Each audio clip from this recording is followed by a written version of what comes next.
Hello and welcome to a project that's been ongoing since the early 1990s, so naturally you're going to come in the middle.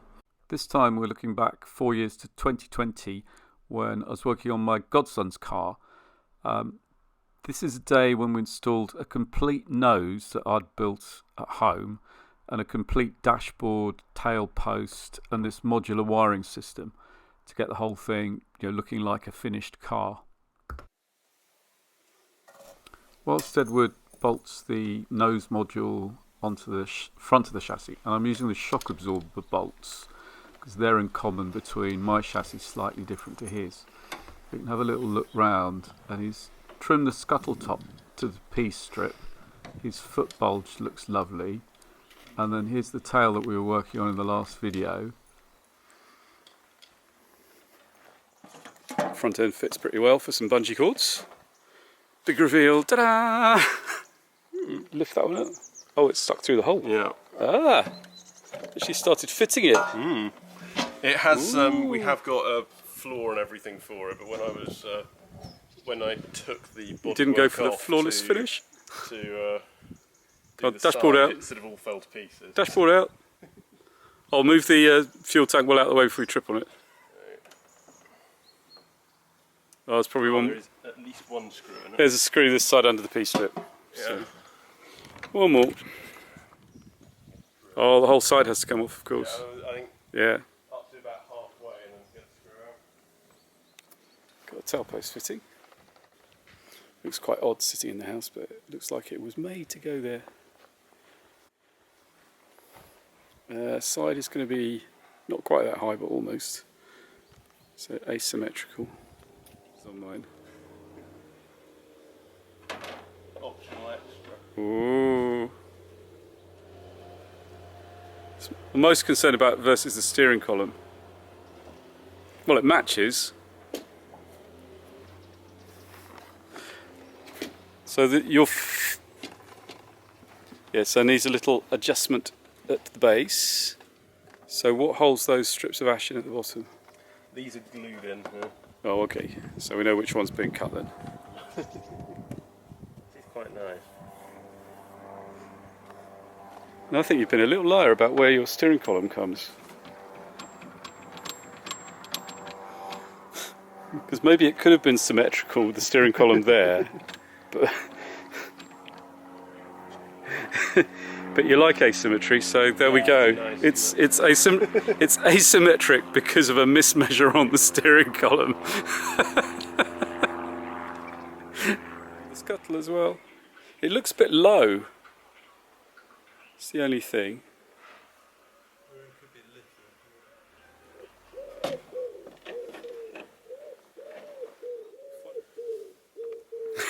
Yeah, a bit higher, isn't it?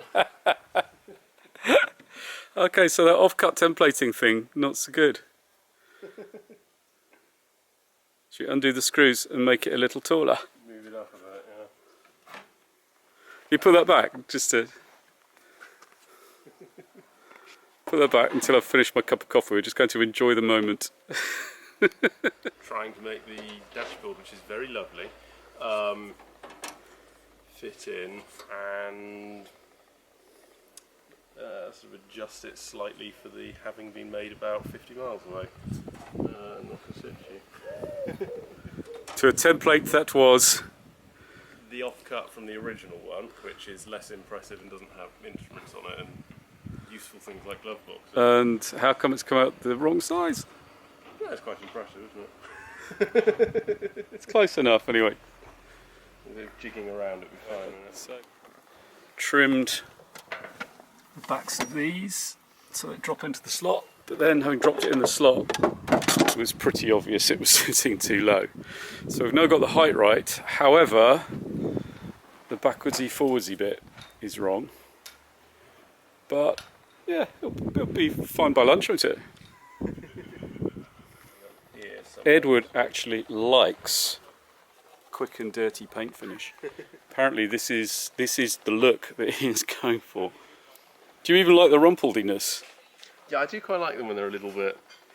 Do you think? Like it's been crashed and sort of hammered out again? It doesn't just look like it's been crashed; it's been hammered out a bit.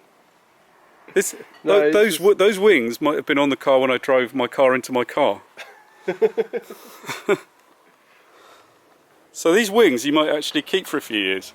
No, I do like them. I like the it's sort of the Doug Buchan's car. Sort of it's well made and sturdy and put together, but has got the odd little lump taken out of it and that sort of thing. I think it's Lump nice. taken out. Yeah. And Type 35 Bugatti always looks best when the paintwork's falling off slightly. Well, there's some race history on those wings. I'll feel the weight of a back wing. So it's got it's like paper, isn't it? You got some kitchen scales, we'll weigh one at the moment. But adjusting the rear wings on these holes, they are actually useful. Because the objective at the moment is just to make it look nice whilst it's being stored, and look nice whilst Jonathan tries to turn it into something a lot stronger. Rather than all the wiring wrapped up, we have it open plan style, so you can see exactly what connects to what box. And that space in front of the driver's cubby hole is just the right size for the tube map. So undo one thumb screw, open the hinge, and there is the tube map of wiring, into which you can undo a screw, take a wire out, put another in, probe on top of the screws to see what voltage you're getting, or just unplug everything, take it all out and put it on the kitchen table and work it out there. But it might be trying to come down off Scarfell Pike, being able to work out the problem with wiring whilst standing up on a slippy scree slope to work out where you put the coat hanger to get home could be an advantage. Wing nuts. So I'm a big fan of these little thumb wheels, and that's what I would like for holding the Scuttle on. Undo 3 little thumb wheels, pull sideways, the middle comes out of a slot, and then you can lift this panel off to work out why the passenger's feet damp and smell of petrol. Jonathan, having spent 30 years in aerospace, so why don't we use actual DZUS fasteners, which is with a DZ, which are quarter turn things that are all over modern racing cars. So you just come in, put the screwdriver in, give it a quarter turn, it's unclicked, you don't lose anything. And we think those are period for late 30s. So instead of big heavy stainless steel thumb wheels that you then drop down the scree slope when you're trying to come down Scarfell Pike, you then got a captive fastener drive now. It is definitely starting to look like a little car, and like a very nice little car too. Edward told me that this edge here with the plywood was straight. Turns out it wasn't straight, which is why there's sawdust on his GB plate a while now. But it fits well enough, I don't have to take it away and start again, which is good. So that's a finished piece as far as I'm concerned. Little bit of fitting to do. Gear change. Gear change is a little difficult, but doable. If you buy new tyres, then maybe I'll make a remote change. I've got video of cuddly friends trying to get in and out of my car, and it takes a long time. It's amazing how much legroom you've got. Yeah. Well, I guess because your one's got the engine so far is about 6 inches further back. 5.5 inches back. Yeah. And then if you compare it to an Ulster where the axle is here. Yeah. So we've got 6 inches more wheelbase, and I moved the engine back, but you're using all of that for legs. Lanky people. And look at that foot room. Look at that. And there's even an extra sort of inch or two for even more lanky people. Or stuff you coat behind the seat. And this foot bulge is so nice, I think you should bolt it over the alley, not have it under. Yeah, I was going to go over the top of it. And then that's also me and your dad thinking for maintenance, so you can take that off to get into the pedals and get into the gearbox as well. Yeah. So spent a long time mucking around with the spacer here for how high that goes above the dash, Ed would remember that there'll be some kind of sponge rubber that will sit on, because that will come on and off, and it just comes up absolutely bang in line with the instrument pod. This shelf the fuel tank sits on. It's going to need a little trim to get it further forward because everything's got a little bit tighter. It's got needs to go in a particular way. But once the body engineering department takes over from styling, all that sort of stuff will tidy up. Now, can you fiddle the fuel tank in? Have a go. Mostly what I'm doing here is getting Edward to tidy up his car before he leaves tomorrow, so there's less stuff for his dad to have to push around. This is project put all the bits in one car-shaped lump. 35 minutes to get it all in. So 5 minutes to plug in, a couple of minutes to wire up the fuel pump, which decided I think they need, because I don't think that's a big enough drop, certainly going uphill. This stuff had to go closer to the dash for now. It'd be nice if it was here, but obviously it does fit there. Probably interfere with the fuel, with the gear change. Wiring up the dashboard took 10. At the moment the tail light's just hung on the back and ready to see if some stuff works. So Jonathan was able to break from work for an electrical diagnostics lesson. Probe attached to earth, hit positive, come up to the dashboard in the back of the switch, got power. And then with the probe I thought, time to look at the tube map, which is what I'm going to call this from now on. And there is a very obvious problem. That wire has come undone. So I've got my correct screwdriver, get that in, and we should be back to a full MOT pass. The other thing we've done is pop some stickers on just to make it look more like a car. Mucking about with the back mud guards, which Edward, I can't get over the fact you like them. Pop some stickers on the dashboard. And Edward thinks the body looks so much better for having the dashboard in it. I think it's because this part here, it makes it look thinner. I think because it's got this line coming through here. So if you look at it from the back, you get a straight line. I think it looks such a grown-up dashboard. I think it looks more like a big old Talbot or something. But it's got a big car look to it, which is quite impressive. Headlights, main beam, yay, dip, main, hey, horn, fuel pump. Okay, so I think the remaining problem is we're just missing one of the back lights, isn't it?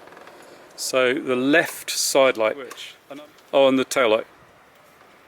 Oh, I love the tail light.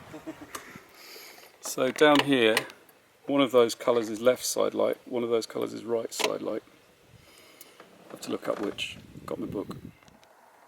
If you only have one back light because there's a wiring problem and you're worried about being rear-ended, plug the front into the back. Now you only have one front side light because you could swap them around. Lights. Yep. And the fog gives continuous horn, and the horn gives a little flash on the tail light. You look at the fog light, see if it flashes when I press the horn. It does. Light. So we now have 4 side lights working. Yep, all 4 working. So hopefully if we swap it around, the horn and the fog light switch will reverse, but nothing else. But an example of plug and play gives you choice and gives you a way of diagnosing the front off the back and the back off the front. So we've now got 2 on the back, 2 on the front, and it must have just been pushing the sockets together properly. So it was the stuff that I bought from Halfords that let us down. So press the horn. Do we get just the horn on the button? And hold on, let's look at the back. Flick the fog light switch. Yay, that works. So let's do the full MOT. So we've got 4 side lights, we've got the fog light, we've got the horn, brake light. Yay, got brake lights. And Wait.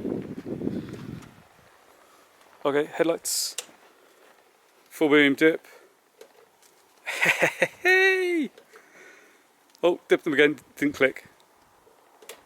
That's it. Off. Key out. Hold the key in the air. Yay! This is 4 years ago, so I'd forgotten we had a frog trying to help us out.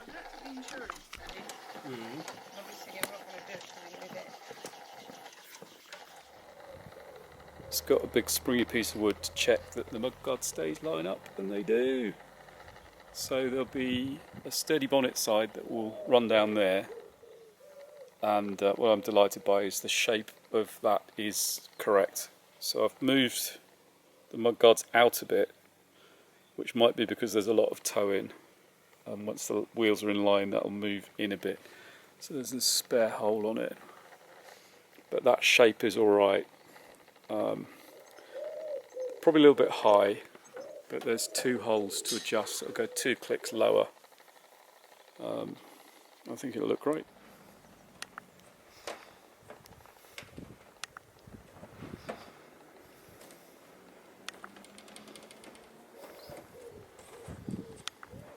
We're making some decisions. So these mirrors fell off his dad's Jag. They've got 2 of those, and on a longer bracket, so just take that bracket off, on the side like that would look very nice and serve a function and a bit of history, a bit of family history. 3rd generation with those. He likes this black, thin black strip rather than the fatter tiger moth type stuff. Been working out where the aeroscreens bolt on, and it's back from the dashboard. So there's about a finger thickness between the dash and the scuttle, and I think that needs to be lots of layers of ply laminated to fill that area, and then that's what the aeroscreen is supported on, and then the whole scuttle will lift off with this sturdy structural element at the back. Jonathan's nearly finished the front suspension. So these shiny bolts are where that arm used to bolt, but when the axle is bowed and the spring is flat, or on standard Austin 7 that sits higher, the spring goes up and the axle's straight, then have to drop these radius arms or the geometry goes wrong. And he needs to do a link from there to there so that shackle doesn't move. And I mean, these were designed basically for off-road. So then it tracks straighter because you don't get the car swinging between. And then the other bit to do is to brace from there to there. Most people rely on that being done up tight enough, and it is a massive nut. But I found a brace helped on mine because it moved and bad things happen. So it's going to get that finished. You might upgrade the shock absorber to one that's got shorter arms and 2 of those, which the sports ones have. But Jonathan will get the front done and then start doing body structure, so kind of boot floor and all the rest of it. Talking about the whole tail hinging. We also did speedometer cable experiments. That cable didn't fit my speedometer, but I brought my speedometer cable, and my speedometer cable fits that gearbox, and when he pushed backwards and forwards it went round. Whether it goes round at the right speed is another question. There'll be questions around prop shafts. I'm going to take it with me to resolve.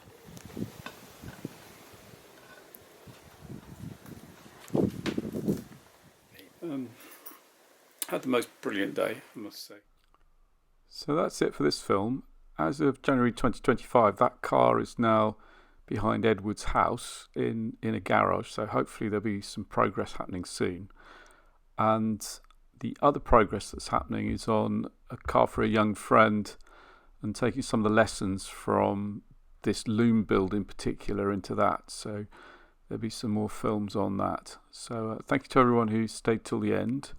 And more than anything, I appreciate the comments.